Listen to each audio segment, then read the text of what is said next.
Hello, beautiful people. I want to talk about monitors. 1440p has been like my go-to gaming resolution for a while, and Viotek sent over this monitor, and I'm not making a video specifically about this monitor, but I'm going to use this as a way to talk about what I think the perfect set of specs is for about 90% of the gamers out there. There's going to be a few that are willing to spend a lot more, or there's going to be a few who are on a really tight budget, and we can talk about those in future videos, but this is sort of like a sweet spot. Look at that ugly Activate Windows thing. Is this what your Windows 10 looks like? When you try to go and change your color scheme or your background, does it say, oh sorry, you gotta activate, we need this dark theme? You can go buy a retail CD key if you want to. It's gonna cost you over $100 typically, maybe a lot, maybe $150. And if you're buying Office, it's gonna be a lot more than that. Or you can do like I do and grab an OEM CD key. It's the exact same product when you buy an OEM key. It's just, this is the price that the big corporations and stuff pay when they buy them and put them on laptops or whatever, when they buy them for their offices. So everyone should get the same price, and that's why I always buy OEM keys. And I do it on whokeys.com. We have Windows 11, and you can also get Office. Pick the version you want. I'm going to get Windows 10 Pro. By using coupon code TS25, you can get 25% off these prices here. So go ahead and put TS25 in here as your coupon code, hit apply, and then you can see we can get Windows 10 Pro for $14.85. Once you're finished, if you want to access your key, you click on your name on the top right, click on User Center, and you'll see My Purchase Orders. Right here, you'll be able to view the keys that you've purchased just by clicking on View Keys and Codes. Then you will see your code right here. Just go ahead and copy this code, press Start, type Activate, and you'll see activation settings come up. Click on that, then click Change Product Key. Right there you can paste in your code and hit Next, and then you will be activated. It's very simple. And while you're on WhoKeys, be sure to check out some of their new stuff like their wireless mice and mechanical keyboards. All right, now to the regularly scheduled video. So I'm going to go through all the different specs in this monitor, which is the GNV32DBE. It's a 32-inch curved panel, a ridiculous set of features for the price point. And so that's why I wanted to kind of call this the sweet spot. So let's just go through each different thing, and I'll explain as I read off each spec of this monitor why I think it's so perfect in this price range and in the category of just a monitor for everybody. So first off, let's start with the resolution, 1440p. And I've almost developed a nostalgia for 1440p because back when 1080p was like everywhere, and everybody had a 60 Hertz 1080p panel that was just like the thing everywhere. It was hard to get a 1440p panel. They were expensive. There weren't like a lot of 4K panels on the market, and if there were, they were not, 60 Hertz, they were like 30 Hertz. This was a long time ago. Well, Samsung had been making some really nice 1440p panels, and then a Korean company called X-Star started putting that into just a big thick frame, and it just had a DVI plug, and I got one of those from Korea. We got a few of those, and we had a 1440p monitor club on Tech Syndicate. It was ridiculous. Everybody was getting these. And then there were a few other varieties, not just X-Star, but a bunch of different companies started getting these really awesome like Samsung IPS panels and putting them into these 27-inch shells, kind of generic, buttons on the back that didn't do anything. But moving from 1080p to 1440p was like putting on a new pair of glasses. It didn't wow me as much when I went from 1440 to like 4K. And a lot of that's because of the size of the screen.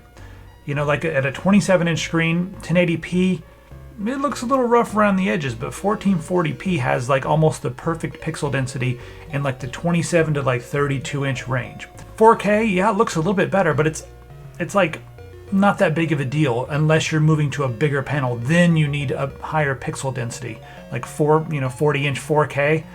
That's a good size, but it's really expensive. 32-inch, 27-inch, 1440p is perfect, and the price was right on those panels. So I started playing all my games like that, but it was only 60 Hertz, which brings me to the next spec on this monitor. 165 Hertz. We are finally getting lots of 1440p displays with higher refresh rates, like 144. This one has 165. Now that's going to make first-person shooters, action games, third-person action games and stuff like that, even like side-scrollers and stuff, it's going to make them look really smooth. We're not talking quite like CRT smoothness, but it's getting there, it's getting up there. So 165 Hertz is good for multiple different reasons, not just that. Now this monitor is FreeSync compatible, but we also have Adaptive Sync, G-Sync, all the fancy syncs. And what that does is it locks the refresh rate of your monitor to whatever FPS your GPU is outputting. So if you're playing a game at 75 FPS, and then it's 76, and then it's 74, well, your monitor is going to display, 75 hertz, 85 hertz, 75, it'll, depending on your FPS, that's what it's going to spit out. That's how that works. Now that can introduce a tiny bit of input lag or latency.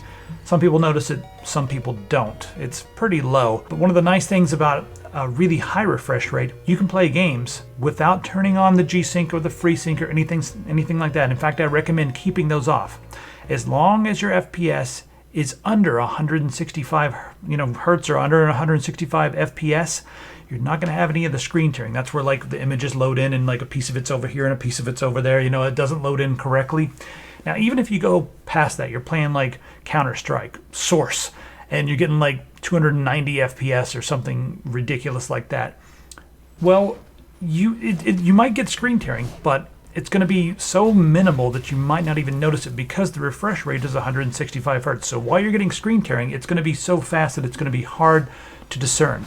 So I recommend running this at 165 hertz and leaving all of that off unless you're playing a game that's just getting so many FPS that it's ridiculous. So for most modern games, leave it off, keep it at 165 hertz. This is really good for anybody playing any game that has any bit of action.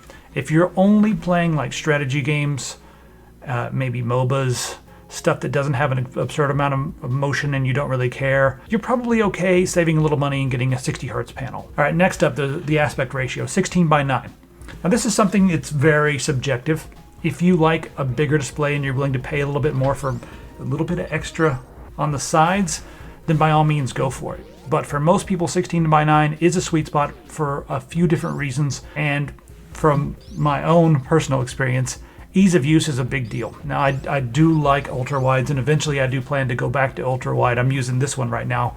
I sold my ultra-wide because I'm moving. I had a Viotek, a huge, like 32:9. It was a ridiculous ultra-wide. But the thing about that is, for people like me who like to fuss and tinker, it's great because if you want to play an old game and you want to play it at super ultra-wide, well, yeah, you can fuss and tinker for like an hour or two, and then it'll maybe you can get it to work at ultra-wide.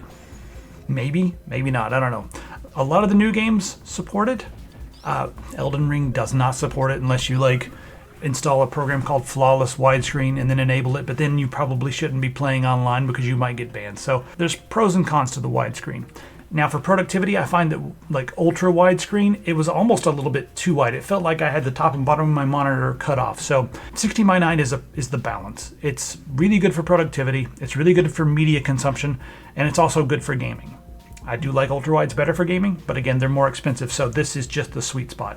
And again, aspect ratio, we can probably do a totally separate video just talking about all the different aspect ratios and what's good for what and maybe who should use what, but that's not going to be this video. Now the curve on this monitor. Okay, so here's the thing about curves. If you're getting a 27-inch monitor, I actually like those without a curve because they're just about the right size to sit like a couple of feet back from your monitor and be totally fine. But once it goes a little bit bigger than that, I start to get disoriented. And so unless you're sitting like really far back, like, you're playing at like console ranges, like much farther back.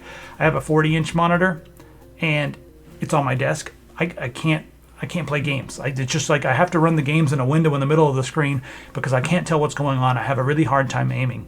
And the same thing is true when I start playing on flat 32-inch panels. It starts to get a little bit too much, all the motion everywhere. It's like I'm too close to the screen. But the curvature helps make it feel almost just like a 27-inch, but it's bigger. It like pulls me into the center. I can focus. I can see what's going on. So I actually do like a curve with a 32-inch monitor. 27 and below, I don't care about curve. It's whatever. But once you get, bigger than 32 inches, I am really happy with the curve. So that's why I like the curve for this monitor, specifically for gaming. If you're doing productivity and a whole bunch of other things, maybe consider just a 27-inch 1440p panel that doesn't have a curve. As far as the inputs on this, it's got a couple of DisplayPort 1.2s, an HDMI 2.0, and it's got USB plus an audio port on the back. So I think this Viotek monitor is extremely loaded for what the price you're going to pay for it. The stand is also, I've got a Pixio that has almost the same specifications. I think this one might have a little bit better color. I've side by side, this one looks like it has a little bit better color, but I want to say that the stand on this one is a bit more solid, if that's something you care about. This is like a pretty high-end monitor, and for a lot of people, the 32 inch is going to be great. The other thing that's really nice about this is it's a little bit easier to drive than a 4K monitor. So you're going to be able to play more games at higher resolutions with more features turned on, and I think it looks perfect on this screen. Like, I don't think I need 4K at 32 inches. In fact, I feel like 4K is almost a waste of pixels on something this size unless you're going much bigger. It doesn't really matter to me that much. Now, the one thing I do like about 4K is that 4K can be turned down to 1080p without any weird scaling issues.